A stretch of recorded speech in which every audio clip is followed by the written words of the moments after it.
Welcome everybody to our harvest service. It's good to see you together. It's good to be together for it. Let's pray even now for a blessing upon our time. Father, we want to ask that we would be aware of your presence here. We want to pray, O Lord God, that you would be blessed as we come and sing our praises to you. You're a good God, and we are so pleased to come before you and to thank you for your goodness in our lives in big ways and in small ways. So be with us all that are here right now, and for those that will be watching online, in Jesus' name, Amen. Amen. We're going to have a video going up on now, and some of you will know Bob Hartman from various ways. If you don't, you will in a moment. And this is a video all about creation, and it's put in a rather different way. So we're going to have that now. Over to you, Danny.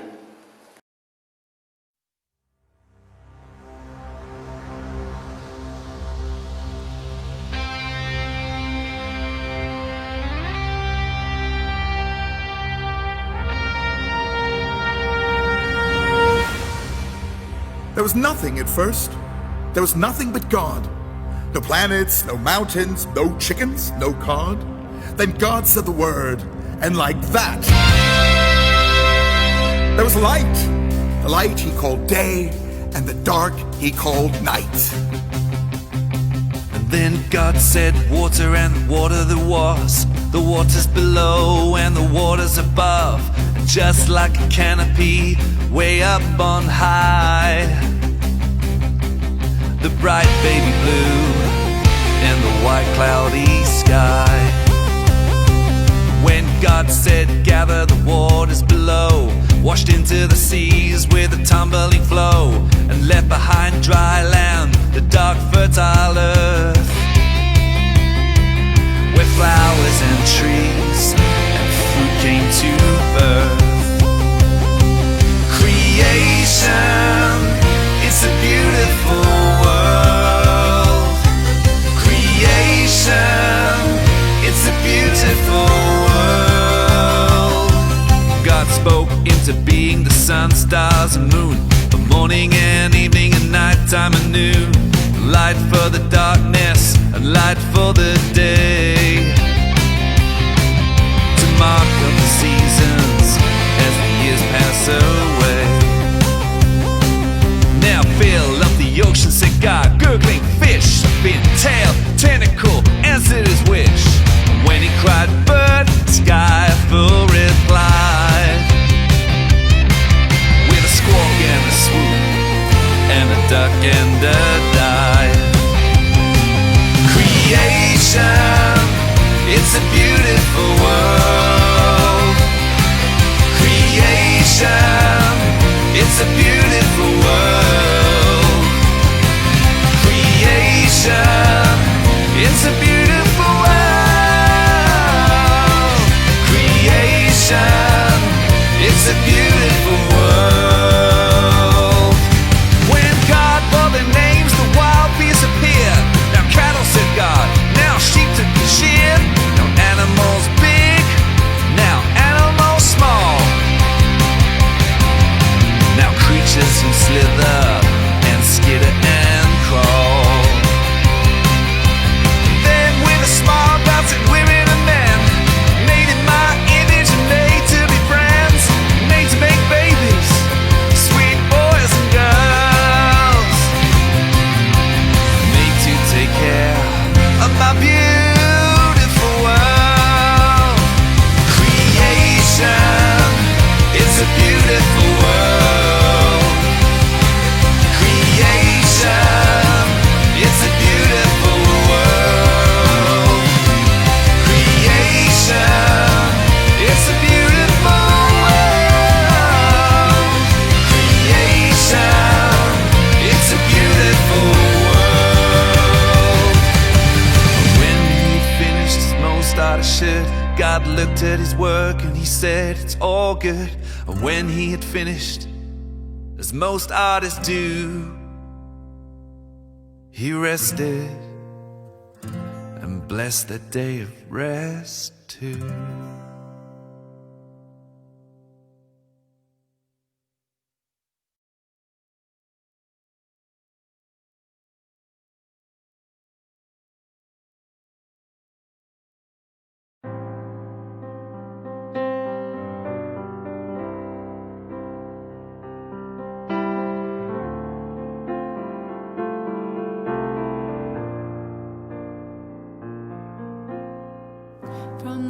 highest of heights to the depths of the sea.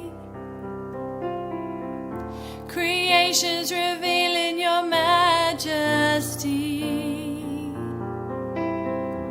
From the colors of fall to the fragrance of spring. Every creature unique in the song that it sings, all exclaiming, indescribable, uncontainable. You place the stars in the sky and you know them by name. You are amazing, God.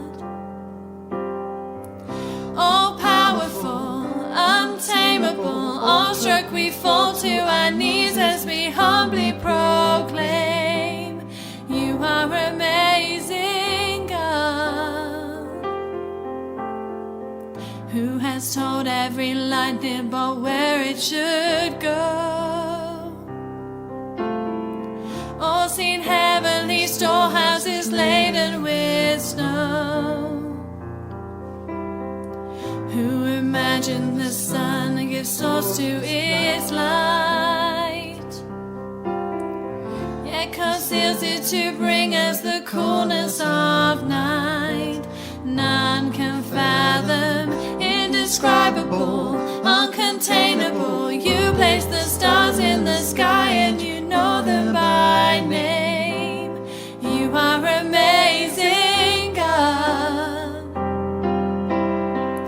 All powerful, untamable, awestruck we fall to our knees as we humbly proclaim.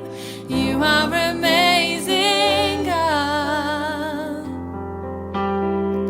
Indescribable, uncontainable. You place the stars in the sky and you know them by name. You are amazing, God. All powerful, untamable, awestruck we fall to our knees as we humbly proclaim. You are amazing, God. You are amazing, God. Incomparable, unchangeable. You see the depths of my heart and you love me the same. You are amazing, God. You are amazing, God.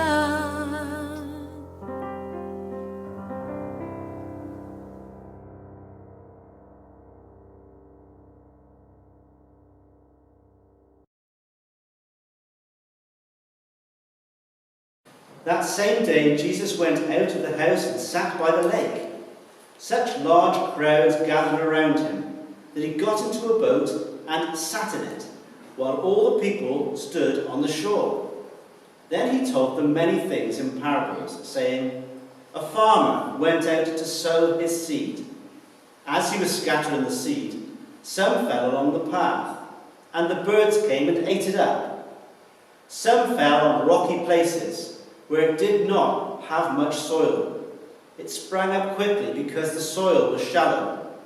But when the sun came up, the plants were scorched and they were withered because they had no root. Other seed fell among thorns, which grew up and choked the plants. Still other seed fell on good soil, where it produced a crop, 100, 60, or 30 times what was sown. He who has ears, let him hear. Verse 13, is that? Listen then to what the parable of the sower means. When anyone hears the message about the kingdom and does not understand it, the evil one comes and snatches away what was sown in their heart. This is the seed sown along the path. The seed falling on rocky ground refers to someone who hears the word and at once receives it with joy. But since they have no root, they last only a short time. When trouble or persecution comes because of the word, they quickly fall away. The seed falling among the thorns refers to someone who hears the word, but the worries of this life and the deceitfulness of wealth choke the word, making it unfruitful. But the seed falling on good soil refers to someone who hears the word and understands it. This is the one who produces a crop yielding 100, 60 or 30 times what was sown. Thank you, Janice. We're going to pray together now, and after we've prayed, there's going to be another song, another lovely song we're going to sing. It's called Give Thanks to the Lord, and it's that we can just express our thanksgiving to God for all the good things that He does for us at Harvest. And after that, I'll be standing down then, and Frank will be coming, and he'll be speaking about what all this parable means to us today. Let's pray. Father, we want to thank you again for the harvest. We thank you that year after year, all around the world, this earth produces crops and food for us to eat. And Lord God, we acknowledge today, we want to say that we thank you for making that possible. You're a good God. We love you, O Lord. And we pray for those that work hard to produce the food. We pray for the farmers and for all other workers, that you would bless them and keep them safe in their work. I pray for those who are having to do it perhaps in dangerous places around the world. And we pray your hand upon them and your grace be with them. As we pray for the farmers in this country too. And we never lose sight that it comes from you. Hallelujah. Amen. Amen. Thank you. Short video there. Another one coming up. You're going to enjoy this. You'll see why it's relevant to what we've just been hearing. Thanks very much. Sow your seeds, from Bob Hartman's Rhyming Bible. Sow your seeds gently on the ground, which will grow and which will not, and where will fruit be found? A farmer went to sow his seed, said Jesus, one fine day. He threw them here, he threw them there, he threw them every way. Now some seeds fell upon the path. They bounced and rolled around, so birds swooped down with hungry cries and swallowed them all down. Sow your seeds gently on the ground, which will grow and which will not, and where will fruit be found? And some seeds fell among the rocks, and then began to sprout, but withered in the shallow soil when the sun came out. Sow your seeds gently on the ground, which will grow and which will not, and where will fruit be found? And some seeds fell among the weeds. They grew there side by side, until the sharp points strangled them, and every seedling died. Sow your seeds gently on the ground, which will grow and which will not, and where will fruit be found? But some seeds fell on fertile ground, and soon began to grow, and gave good fruit 100 times more than what was sown. Sow your seeds gently on the ground, which will grow and which will not, and where will fruit be found? Then Jesus' friends all came to him, questions in their mouths. We're puzzled by your story. Just what is it about? The seed stands for God's kingdom, Jesus then explained. The ground is like the human heart. No one's quite the same. Some hearts are like the hardened path, and when they hear God's news, they simply do not understand and walk away confused. And then, my friends, it's just the time the devil comes to play. And much like all those greedy birds, he steals the truth away. Some hearts are like the rocky ground. God's truths take hold at first, but withers up when life gets hard and goes from bad to worse. Some hearts are like the thorny ground, where worries weed-like grow, and choke out peace and choke out joy till all the goodness goes. But some are like the fertile ground, and when God's truth takes root, it grows into a lovely tree, bursting rich with fruit. Sow Sow your seeds gently on the ground, which will grow and which will not, and where will fruit be found?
A wonderful song.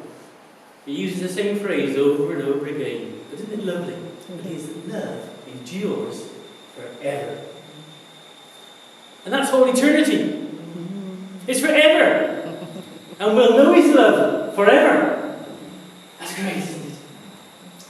You know, it's lovely to be here at harvest time, even in strange times. You know, we've still got a harvest. The Lord has been faithful. There was a seed time. There was a harvest. And we come and give thanks to Him for it.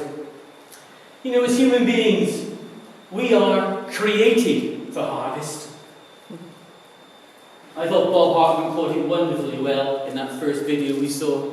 You know, the fruit that God put in. He put all the seeds there ready for a harvest. A harvest that we bring and which we enjoy. And what happens to us along life's journey, using the parable of the sower, determines whether or not we produce fruit in our lives. Are we producing fruit in our lives? The sower went out to sow. Each year, I'm asked the same question, usually by members of my family, either Dad or Frank, how is your carrots this year? How is your Brussels sprouts this year? How is your wallflowers coming along, or your cosmos, or whatever it is? And sometimes I have to say, I've forgotten to sow any seed. Now, to prove that I've forgotten to sow any seed, I brought my seed box with me. Oh, I forgot that. There's another seed box inside. See, there's seeds and stuff. And inside this you will find seeds. Seeds. am planting them. Do you know something? This box here is full of them too. And I haven't made this up. This is what's left over, or what I haven't planted. And I can go on, we'll make a bigger mess, and then I'll completely back. You see, the sower is probably the most important person in this parable. Without the seeds being sown, there can never be a harvest. The same with the kingdom of God. He threw them here, he threw them there, he threw them everywhere. That's the way the sower put the seeds out. That's what we need to do as believers in Jesus Christ. Throw the seeds out. As Paul said, God gives the increase. Hallelujah. But our job is to sow. So what is the seed? It's the kingdom of God brought to us by Jesus. You know, in John 3:16, that wonderful, wonderful verse, it says, "For God so loved the world that he gave us his only Son, that whoever believes on him should not perish, but have everlasting life." Hallelujah. He brings eternal life. Eternal life. But we have to receive Jesus to have eternal life. You see, if you carry on through John chapter 3, you find this verse which says, "Whoever believes in the Son has eternal life. But whoever rejects the Son will not see life, for God's wrath remains on him." There is a judgment to come, and the only way we can escape that judgment is through Jesus. How does a seed produce fruit? Well, I'm not going to give you a biology lesson this morning because I don't know the full answer myself. I'm not sure the biologists know.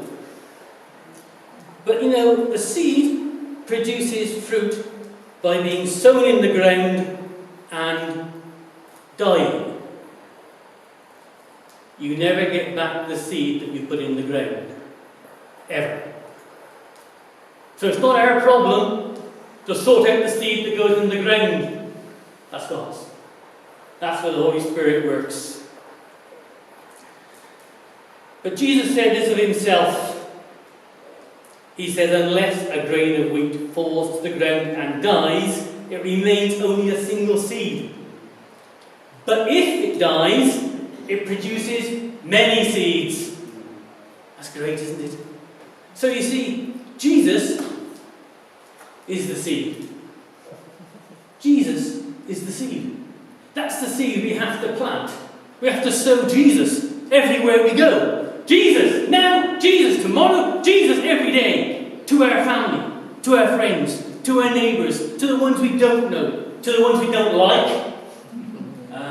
That's a different thing. Paul says we do it in season and out of season. Or when we feel like it, and when we don't. But that seed is Jesus. Jesus the seed. It's our purpose to know him. It's our mission to show him. I'll say it again. It's our purpose is to know him. Our mission is to show him. Mission.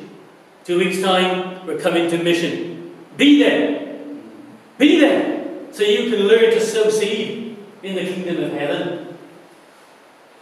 I'm going to put that one just down there in front of these potatoes and stuff. It probably won't go. Yes, it will. I'll put a spud behind it. Maybe what you do for the potato. There's another sermon there, but we'll come to that another day. You see, the parable of the sower emphasizes the different ways the seed is received within the soil, and how it produces a harvest with the similarities to our hearts receiving Jesus.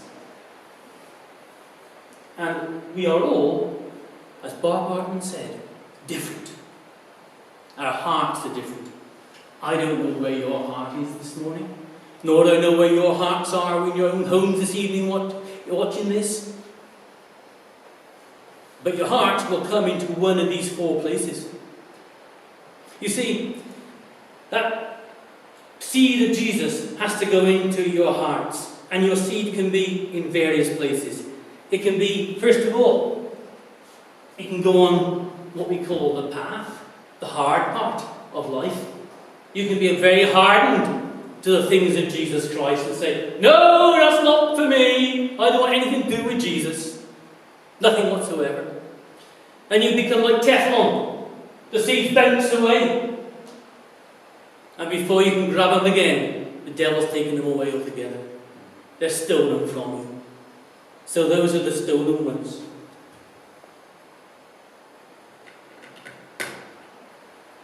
Is your heart stolen? Has your heart had Jesus stolen from you? Don't worry. God is greater than the evil one, and he can soften your heart. The second one is this seed that falls on the rocks. That rocky ground. You know, there's a bit of ground around my path at home, which is only about that deep in soil. And every year I've got to plant something there. And every year, it doesn't grow as well as the rest. And in fact, this year, when all that sun came along, it withered. And it died. And you know, it's like our hearts, taking in the seed of Jesus. First of all, it starts to grow and think, yes, I like this life. And then, as things crop up, it starts to wither and die. And we forget just what Jesus can do for us.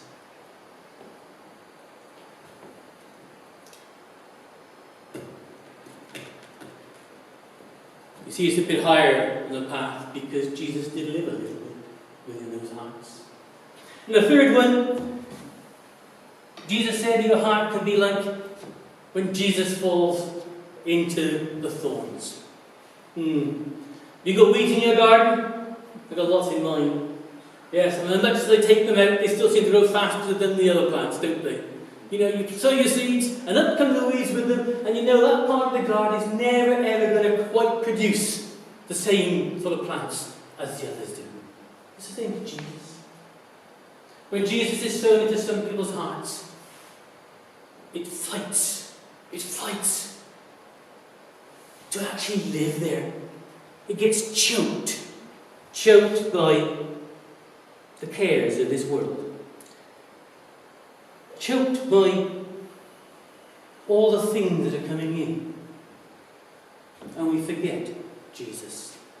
And so, choked out of our lives. But you know, there's also those that receive Jesus. And Jesus grows. He grows in those hearts.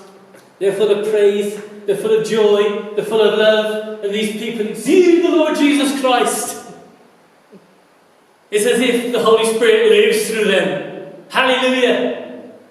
And they, in turn, go and produce fruit.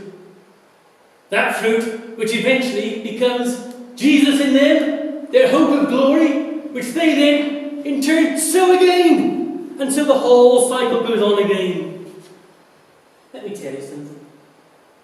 In my garden and in your garden, this one, and this one probably makes up a lot less in proportion to this one. Does that tell you something about sowing a seed of Jesus? Sow it here, sow it there, sow it everywhere. And then you'll find the good soil. Because there's people out there, as Anne prayed before the service, it's white unto harvest. Jesus said that, I didn't say that. And then he goes and said, pray that there will be people raised up to go and bring in the harvest. That's our job on Monday. Pray for the people, pray for us to come in and sow these seed so there's a harvest. Hallelujah. Which of those 4 hearts are you? Which is most like the one that Jesus is sown in it? The path, and not understanding, confused with the truth stolen away. The rocky ground receiving Jesus and withering under the pressure of the world.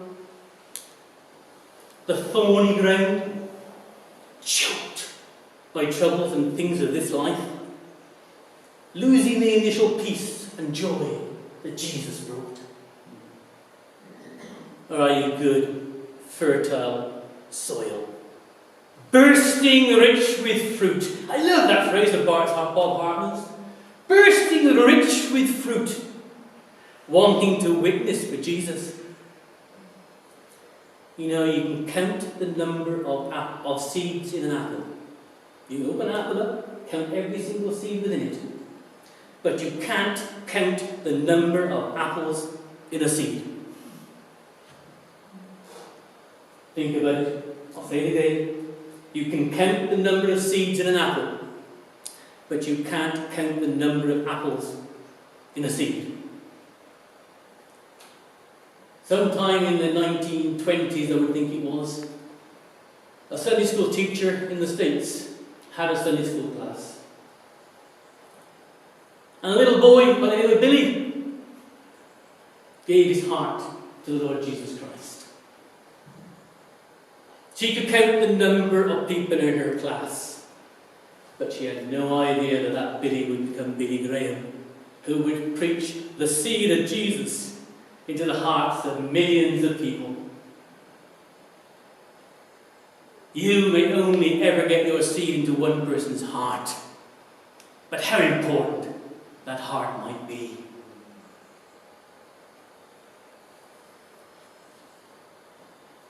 And if you've never asked Jesus into your heart, regardless of what sort of heart you think you may have, you can ask him right now.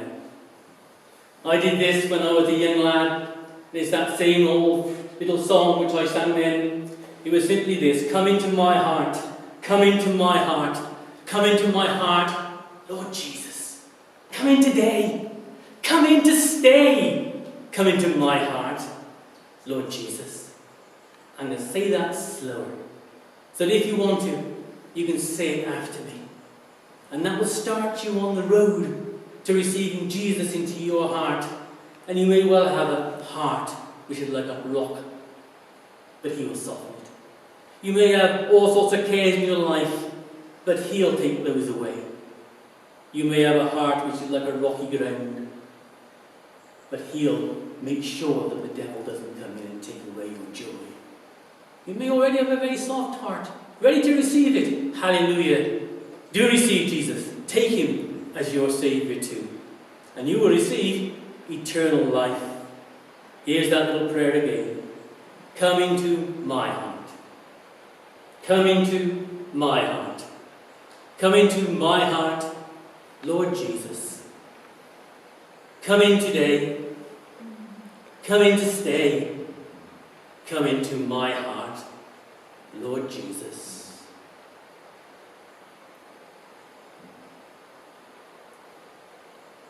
Let us pray. Father, if anyone prayed that prayer, either here or online, we pray, Father, that you, through your Holy Spirit, might minister your grace to them. That, Father, you might give your assurance to them that they are now saved, that they are now believers in yourself, that the seed of Jesus has been sown in their lives, and they are going to go and produce fruit for you. Father, we commit them to you. We ask for your protection upon them, both physically and spiritually. And we pray that your glory might show through them. And Father, for those of us, Lord, who are yours and have been yours for many years, we pray, Father, for a new visit of your Holy Spirit upon us. That, Father, we might burn with fire given by yourself. And that, Father, we might see Jesus given out to many, many people, sown in this neighbourhood, so that, Father, you might rejoice and you might bring in the sheaves, those people that you know as Saviour, that you know that need you as Saviour and Lord. Bring them in, Lord, we pray. Help us, Lord, to take part in this mission for Jesus, that you might be glorified in us. And now may the God of hope, through his Son Jesus, fill you with joy and peace as you trust in him, so that you may overflow with hope by the power of the Holy Spirit. Amen.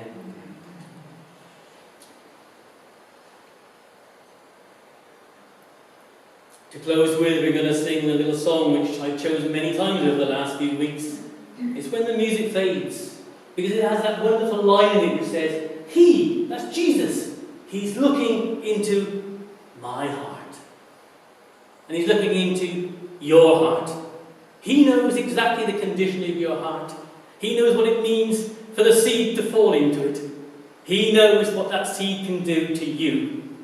Not just for now, but for eternity. Be blessed as we listen to this song together. Amen.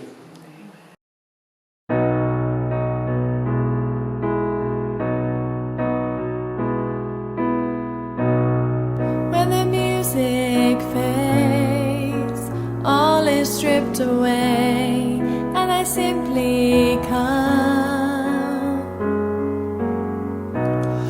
longing just to bring something that's of worth that will bless your heart.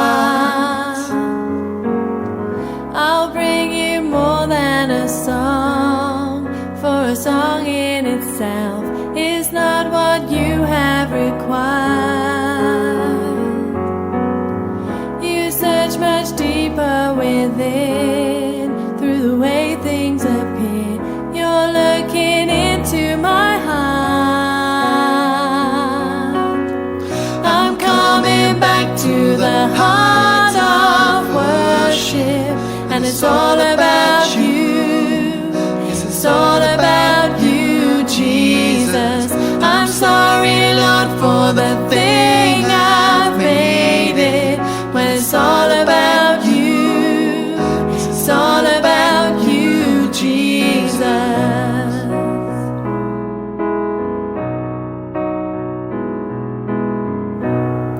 King of endless worth, no one could express how much you deserve. Though I'm weak and poor, all I have is yours, every single breath. I'll bring you more than a song, for a song in itself is not what you have required.